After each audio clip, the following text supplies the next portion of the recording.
Hello, everyone, and welcome back to your channel of Math and Engineering Made Easy.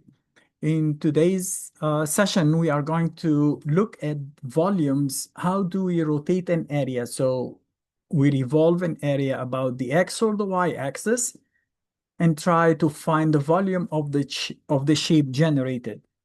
So we may get like 3 or 4 different sessions because we are going to show 3 ways of doing that.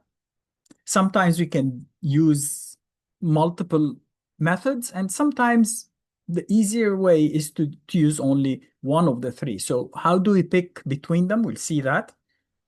And then in the 4th lecture, I'm going to show you something really interesting. Maybe I touched on it a little bit in the statics course when we were discussing finding the centroids of composite shapes, but we didn't really delve deep into that. So I may have one session to show you something I bet you would like. So today we are going to start the first method out of the 3 methods, which is called the method of disks, and we'll see why we call it that. So finding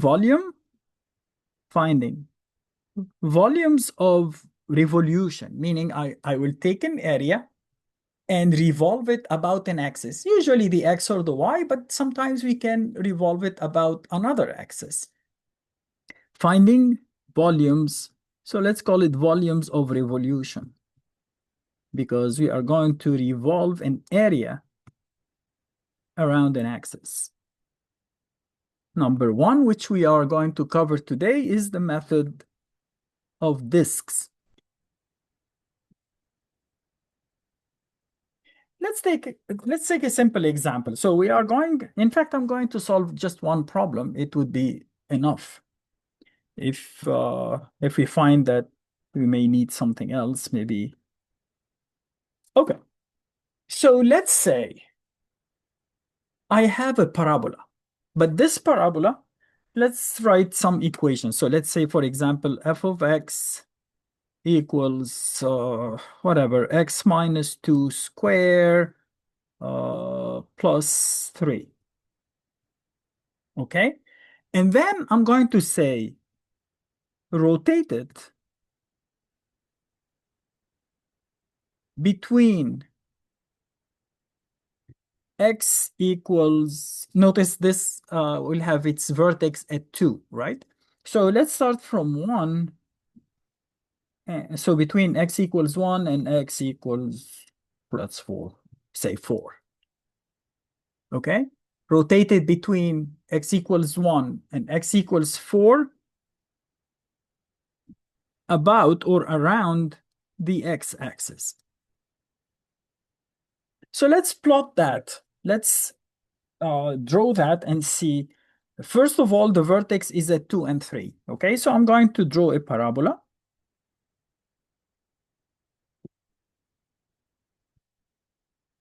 And say this point, the vertex is 2 and 3, right? You already know how to find that. Meaning my y-axis is somewhere here. And my x-axis is there.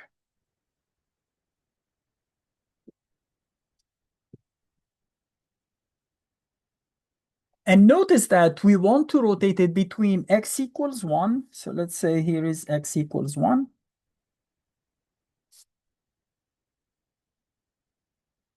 And x equals 4 would be slightly further from the vertex.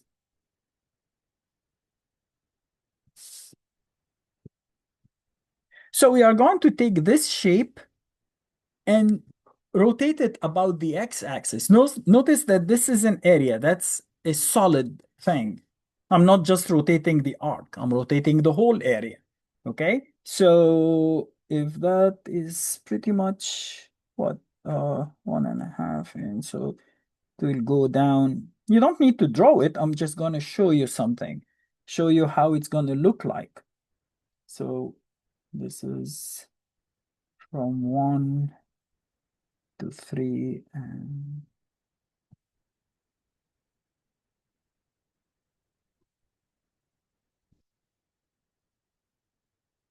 this thing would look something like that. Okay, so basically, you can say that this, since it's going to rotate, it's going to be showing a volume that looks like that, and this thing. So you see this shape? That's a 3D shape, and I want to calculate its volume. So how are we going to do that? Remember how we found the area, right? We took a small piece of, and then we accumulated that, so to speak, integration. Here I'm going to do something similar, but then think about it. I'm going to take a small piece of width dx,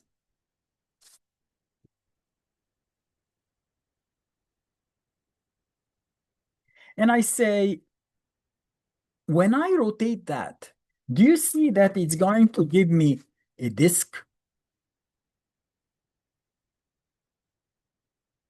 Of course, the disk has a thickness, and its thickness would be dx. Of course, it's not easy to draw it in 2D. Well, we can assume that it has a width. So we are going to just show something like that. And then there it would be a thickness of dx.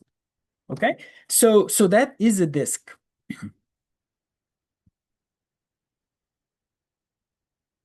Now, this height is y, right? F of x.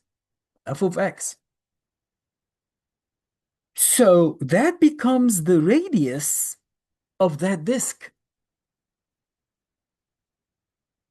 And when it rotates, it will give me an area of a disk.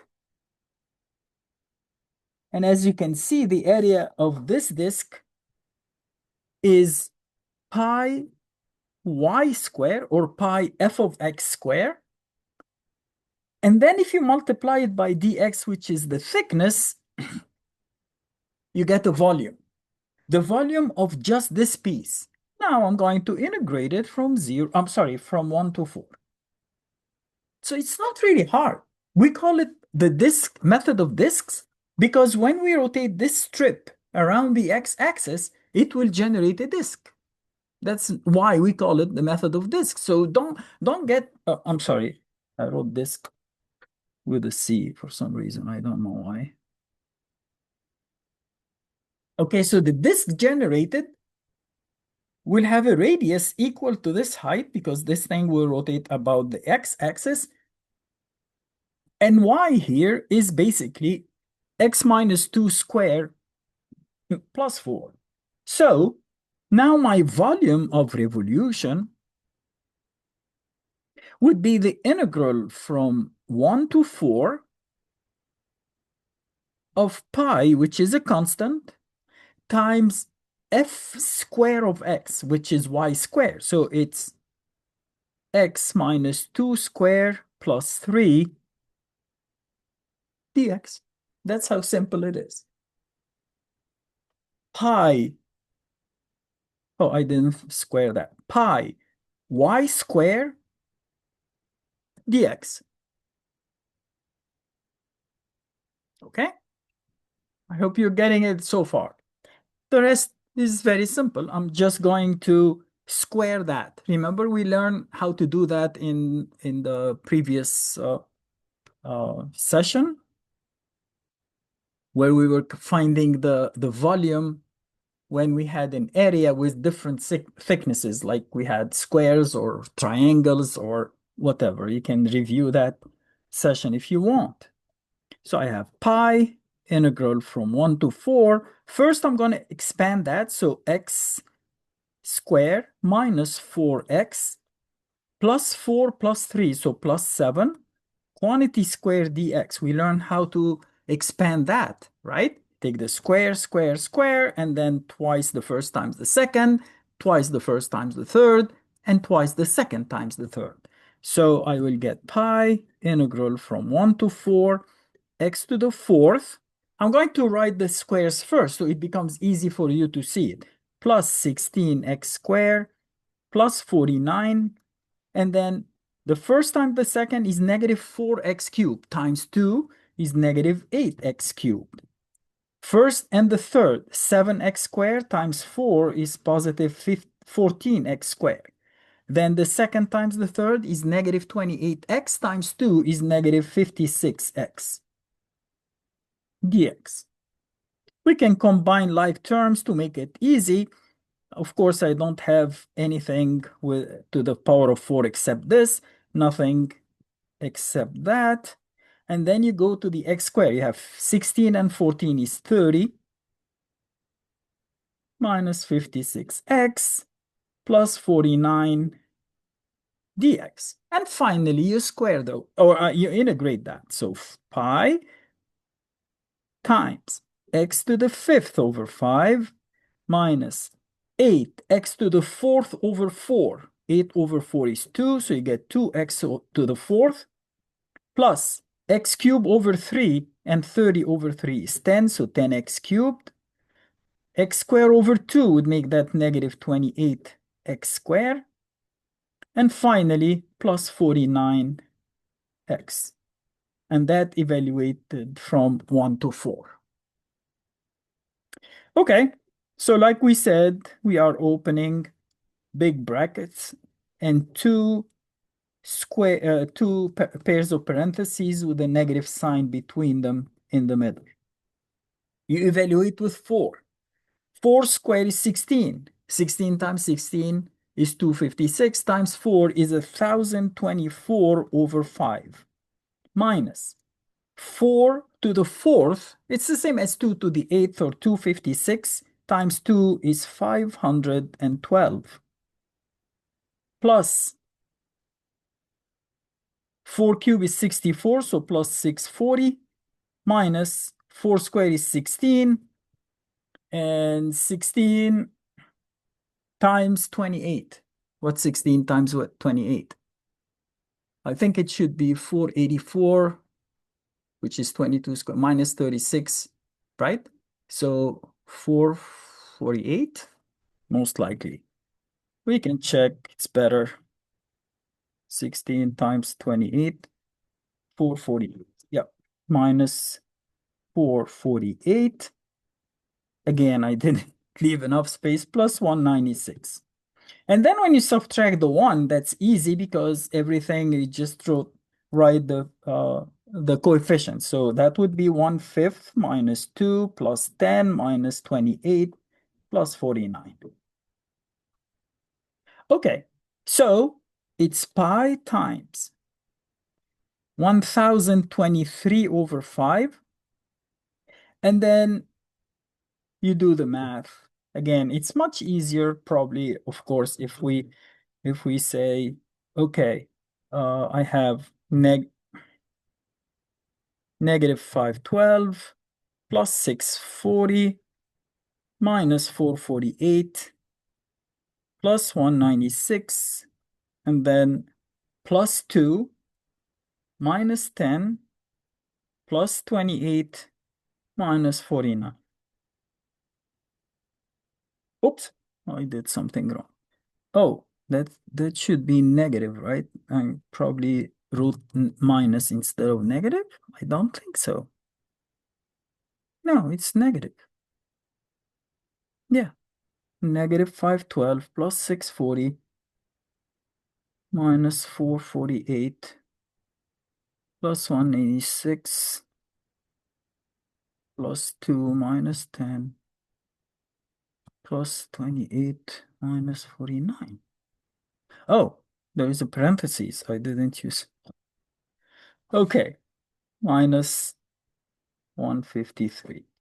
So you can say 1023 over 5 minus 153 is 51.6 pi, or 162.106 cubic units.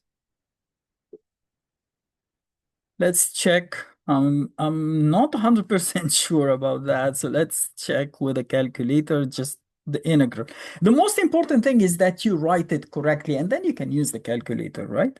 So it's really integral from 1 to 4 of pi times x square. I hope, no, it's, wait, I'm going to open another pair of parentheses. I prefer to do that because I'm not sure how to square it. Sometimes it goes directly to the dx. I don't know why. Or better even to say x minus 2 square. Oh, it won't allow me to square again. I hope. No, no, it will. Plus 3, close the parentheses, square dx. I hope it's not wrong. Oh, nice. 162.106. Exactly. Okay. Cubic units. So basically what we did is very simple when you look at it. We took a small piece and we said this small piece basically has an area of y dx. But when I rotate it, it generates a disk. That's why we call that the method of disks. And this disk has a surface area of a circle, which is pi r squared, but the radius is y, or f of x, basically. So you need to square that and then multiply it by dx to get the volume of that disk. We have multiple disks of varying height going from 1 to 4, so you just integrate that with respect to x. We could have taken another thing and rotated about the y, right? So we can have, let's take something we know its volume. So at least to get more confident. Okay, that's what I always like to do, is to give you something you know the answer for and see if you get it. So let's say I have a triangle, straight line, just a straight line. Let's make the numbers easy. So I'm going to say y, or f of x, equals, I won't say well, it really doesn't matter. Let's try a negative um, 2x plus 5, for example, or plus 6. It doesn't matter. So it intersects the y-axis. The y-intercept is 5, right? So this is 0 and 5. And then when you set the y equals 0, you get x equals 5 halves, or 2.5.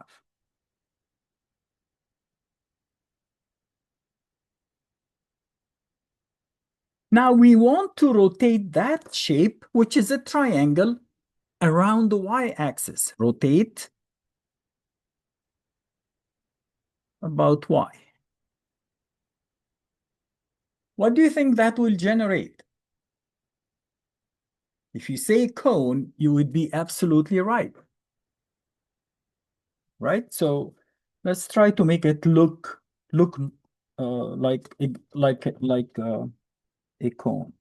So this is 1 and then 1, 2, 1, 1, 2.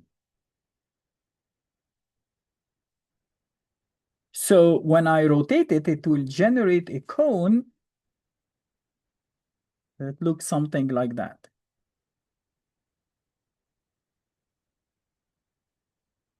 The cone has the base as a circle of radius 2.5 and a height of 5.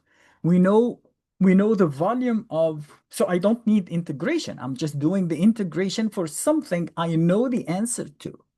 Okay, so the volume equals 1/3 the base, which is pi times 2.5 square, times the height. So 5/3 pi times 2.5 square. So let's write that. 2.5 square times 5 pi over 3. And that is 32.725 cubic units. Now, let's do that. Now I'm rotating about the y, so I'm going to take a piece that looks like that. This would be the radius of the disk that will rotate about the y-axis, right? And this distance is x. And this is dy. So really, the volume of the disk generated would be pi x squared dy. I cannot integrate x with respect to y. So I want to write x in terms of y. So I'm going to say add 2x to both sides, add 2x minus y plus 2x minus y. So I get 2x equals 5 minus y, or x equals 5 minus y over 2. Now, when I rotate it, it will generate as we did last time. So my integral will be from 0 to 5, because now I'm integrating with respect to y, pi x squared, which is 5 minus y over 2 quantity square dy, equals pi over 4, 2 squared when I take it out because it's a constant, the integral from 0 to 5 of 5 minus y squared, which is 25 minus 10y plus y squared dy, equals pi over 4 times 25y minus 10y squared over 2, 5y squared, plus y cubed over 3. From 0 to 5. I don't care about the 0. I'm not going to do two parentheses because I know that when I substitute 0, all three terms will go to 0. So at the end of the day, I will get pi over 4 times 25 times 5, which is 125, minus 5 squared times 5 minus 125. They cancel each other.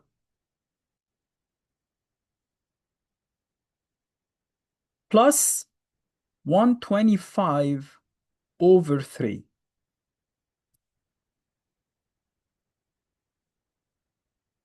Doesn't make sense. I did something wrong because that's not the same as that, right? Because, oh, no, why not?